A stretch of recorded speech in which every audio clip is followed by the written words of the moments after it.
Halo semuanya, kembali lagi bersama saya Syadira dalam podcast Temu, tempat menuntut ilmu. Podcast hari ini sangat spesial, karena saya nggak sendirian nih. Hari ini saya ditemani oleh rekan saya, Anita Christine. Halo Anita, apa kabarnya nih? Halo Syadira, kabar baik nih. Syadira sendiri gimana nih kabarnya? Alhamdulillah baik. Oke, jadi hari ini saya dan rekan saya Anita akan membahas mengenai topik yang sangat menarik menurut saya, yaitu korupsi. Menurut kamu sendiri, korupsi itu apa sih? Kalau menurut saya sendiri nih, simpelnya korupsi itu tindakan di mana sang pelaku korupsi menyalahgunakan posisi atau kedudukannya untuk kepentingan diri sendiri nih. Ya, bener banget. Kalau menurut Syadira sendiri, korupsi itu apa sih? Kalau menurut saya sih kurang lebih sama ya dengan apa yang dikatakan oleh Anita. Kalau korupsi itu tindakan yang menguntungkan diri sendiri serta merugikan orang lain.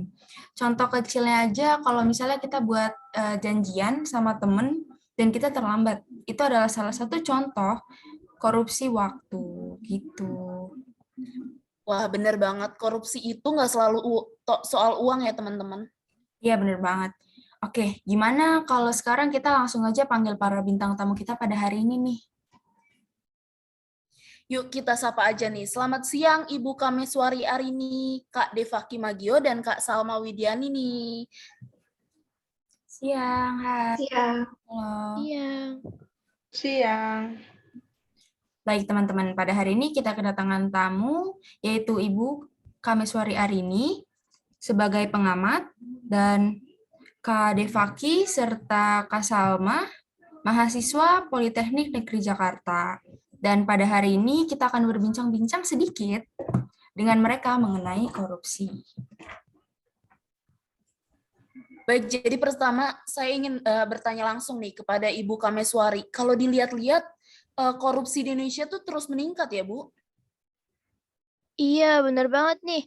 Indeks persepsi korupsi Indonesia pada tahun 2021, Indonesia itu sudah berada di urutan 96 dari 180 negara loh.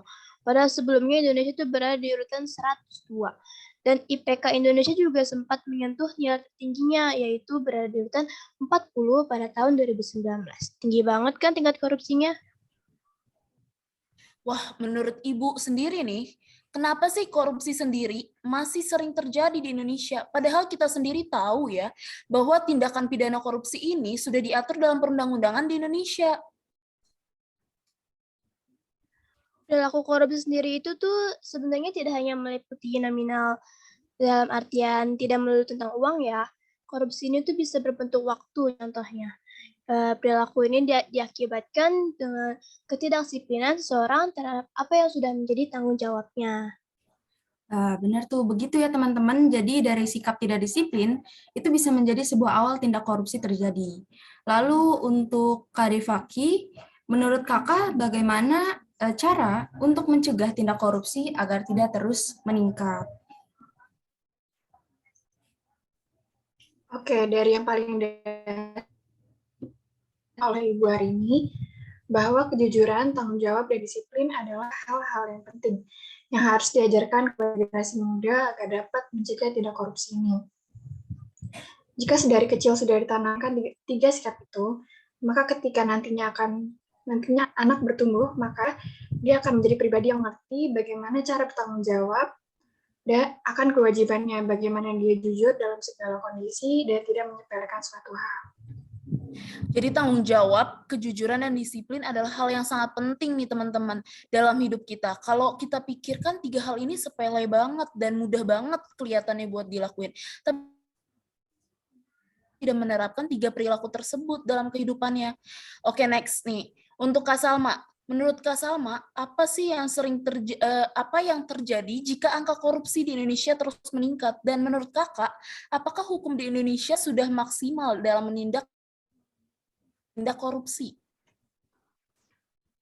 Jika korupsi di Indonesia terus meningkat, kemungkinan yang terjadi yaitu lambatnya pertumbuhan ekonomi suatu negara dan meningkatnya kemiskinan serta ketimpangan pendapatan. Lalu menurut saya sendiri, hukum di Indonesia ini kekurangannya yaitu kurang tegas terhadap pelaku korupsi.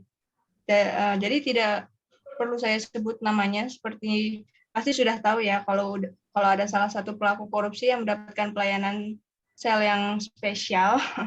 Dari contoh tersebut, sepertinya pelaku korupsi tidak akan mendapatkan efek jera dan besar kemungkinan untuk mengulang kesalahannya lagi. Menurut aku gitu sih. Bener banget nih, aku setuju banget sama opini dari Kak Salma. Bahwa kurangnya hukum di Indonesia ini tidak menimbulkan efek jera bagi para pelaku korupsi ya. Nah, baik, saya dan rekan saya ingin mengucapkan terima kasih banyak nih untuk Ibu Kameswari, Kak Devaki, dan Kak Salma karena sudah menyempatkan waktunya untuk menghadiri podcast kami pada hari ini. Terima kasih juga sudah bertukar opini tentang topik kita hari ini, yaitu korupsi Indonesia, dan terima kasih juga saya ucapkan sudah menjawab pertanyaan dari kami. Kami ingin meminta maaf jika sekiranya ada kata atau tindakan yang kurang berkenan di hati. Sekali lagi, kami tim dari Podcast Temu mengucapkan banyak-banyak terima kasih kepada para bintang tamu. Baik teman-teman, rasanya pertemuan kami cukup sampai di sini. Saya dan Syadira izin pamit undur diri.